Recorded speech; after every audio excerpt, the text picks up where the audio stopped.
Yo, what's going on, YouTube? It's your boy Rolly. Back at it again with another video. You feel me? If you're fucking with the channel, make sure you like, comment, and subscribe. Subscribe, you feel me? Do all that good shit so we could grow the followings and shit like that.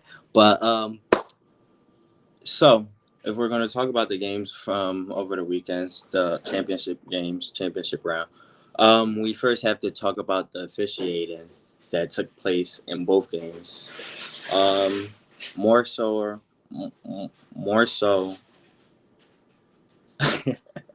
more so, um, in the Chiefs and Bengals game. But I talk about the officiating because in both games, the officiating was iffy. It was spotty. It favored the home team. Um, it was a lot of questionable calls, a lot of favorable calls that went the home team way. But you live and you learn. They the officials. There's not much you could really do about it. But the NFL has to do better, and the sports media has to do better too with calling the NFL out or the officiating out, and the lack of accountability on the sports media and is just that's why stuff like this keep happening. But people will continue to say the NFL is rigged year after year because of moments like this. And until the NFL decides to do something about it or, actually fix the problem, um, fans are going to continue to say it's rigged because of the iffy official. I mean, the spotty officiating. But with that being said, we have our Super Bowl matchup: the Chiefs versus the Eagles. Um, First thing first, shout out to Money. He predicted this. This was his Super Bowl pick, so I'm gonna give him shout outs. So as many know, Brock Purdy left the game the first series of the 49 with for the 49ers. Basically, I think it was his first pass attempt. Um, Dropped back, probably first couple passes. Hassan Reddick knocked the ball out of his hand. Ends up tearing his UCL, and he was out for most of the game. He was supposed to be out for the whole game, but the 49ers backup, Josh Johnson, came in, and he played like a terrible backup, a fourth string. Even though the 49ers was down to their third string already, they had to go to their fourth string. And the fourth string looked like he played like a fourth string. But he played terrible. He left the game with a concussion. Um, that caused Brock Purdy to come back in for a moment there. The the announcers had the viewers thinking, oh, Christian McCaffrey was going to play quarterback because it was a mess. The 49ers QB situation was a mess. Hopefully they address it. Um, the Niners fans on social media are asking for the team to sign either Aaron Rodgers or Tom Brady because the team is so good. Like they need a Super Bowl. Like they're that good. But with that being said, it really wasn't much of a game. Like if you're down to your fourth string quarterback and your third string is injured, your fourth string quarterback goes out with a concussion. You have questions at the quarterback position, and then your third string has to come back in. He couldn't throw the ball. He was just handing the ball off. It really wasn't much of a game, like if as you would expect. The Eagles took care of business. Shout out to them. The fans went crazy on Broad Street. Um, I mean, y'all got one more game, so I'm not really going.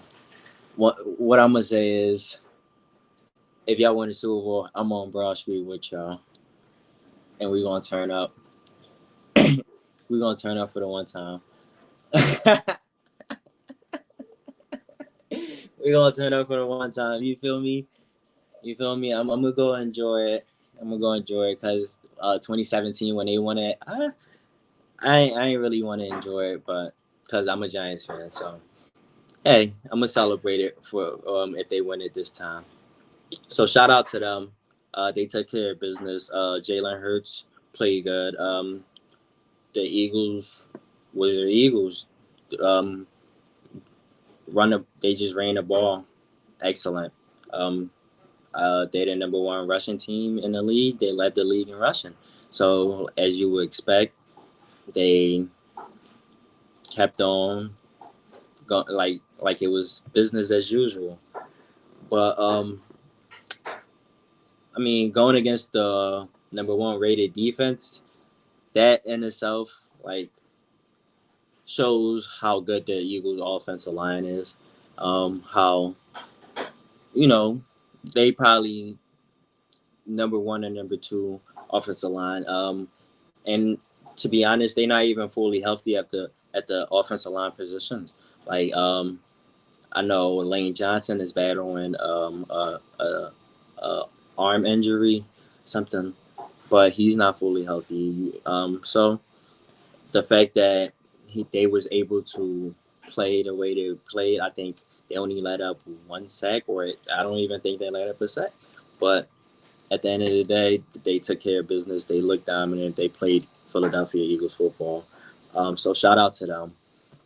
Um, yeah, that game was kind of annoying to watch because it was like, what the hell? Like the 49ers was down to the third string. All right, so the injuries, all right, there's nothing you could do about the injuries, but the officiating was not helping. I mean, the 49ers either.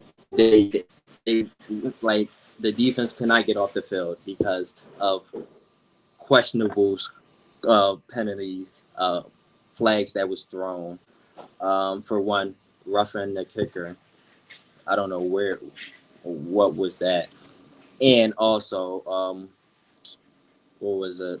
The pass interference on third down that kept the Eagles drive alive on AJ Brown. I'm just it, everything was just not in the 49ers favor, and it just wasn't a day. So shout out to the Eagles. The 49ers had a good season.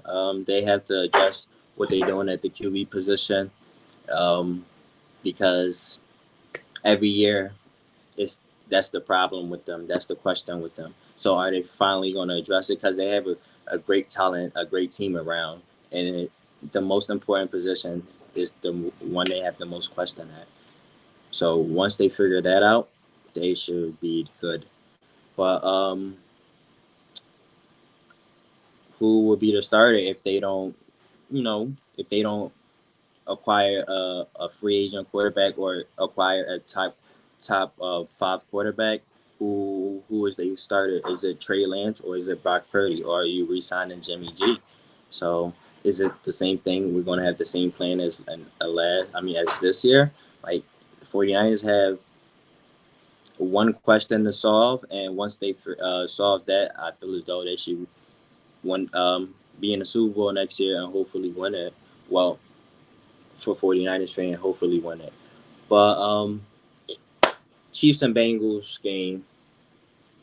Chiefs and Bengals. So with the Chiefs and Bengals game, the reason I had to start the video by saying the officiating, by mentioning the officiating, is because of the Chiefs and Bengals game. The calls was just like blatantly favorable for the Chiefs. The flags, and the fact that the NFL has not said anything about it yet. It's so many clips on social medias about on critical unnecessary roughness when Patrick Mahomes went out of bounds. There was a holding flag also. So on on a, on Orlando Brown of the Kansas City Chiefs, it was a holding flag on him. It should have been a holding flag, but that was not called. They decided to call the unnecessary roughness on Patrick Mahomes. So put the Chiefs in perfect position. They wanted the they wanted the Chiefs to go to the Super Bowl, like, and that's why most some fans are saying the NFL is rigged, and just because of that, it was a lot of other calls that they missed or that they failed to call, but at the end of the day, there's only so much that you could overcome when the officiating is not in your favor. With that being said, Joe Burrow did not play a good game to for my expectation of him. He played a subpar game. If I'm being honest, he had a chance to win a game despite the officiating, and he didn't. So yes, you could blame the officiating, but he also did not help the situation by throwing two interceptions. Um, I wouldn't say it was his fault because one was tipped. I believe one was tipped, and I can't remember the other one right at this moment. But yeah, just by putting the ball on harm's way, I just feel as though he didn't help his team out as he should have. He let his team down, if we're being honest. And I'm gonna be honest, he let his team down. So, Joe Burrow, you gotta watch film, refocus, regroup, come back out next year, and get the job done. Because I believe in you. I believe in you. I believe you're gonna lead the Bengals to a chip, and you're gonna be the next dynasty in the NFL. So, Joe Burrow, I believe in you. Don't let me down. This game was not your best game. This is your bad playoff game so far. So just come back out next year, focused and ready to go. With that being said, the Chiefs did play a good game. Patrick Mahomes had a good game. He threw for over 300 yards. Um, Very impressive. He was on basically one leg the whole time. So that was really impressive. Um, Yeah. He threw for over 300 yards with three of his starting receivers being out. So that's why he's the number one quarterback in the league right now. But it's going to be, I mean, should I get into my Super Bowl predictions? I don't think so right now. Because the Super Bowl, it has a lot of interesting key matchups and a lot of, interesting, you know, revenge. Not even revenge, but get back factor for both teams. Starting with the coach, Andy Reid, used to coach obviously in Philadelphia. Um, and Nick Sirianni used to coach in Kansas City. And when Andy Reid got to Kansas City, apparently he fired Nick Sirianni. So yeah, so it's a lot of key matchups, a lot of good matchups to watch going into the game. I'm not going to give my predictions as of yet because it's still a lot to to get sorted out. But my thoughts on the championship games, it was very disappointing. Championship weekend was very disappointing. The NFL has to do better. Has to do better. The NFL has to do better. That championship games were they were boring. They were boring. I'm not gonna lie, they was boring. I was tempted to watch something else, but being a sports fan, being a football fan, I couldn't. So yeah, Eagles versus versus Kansas City. Mm-mm-mm.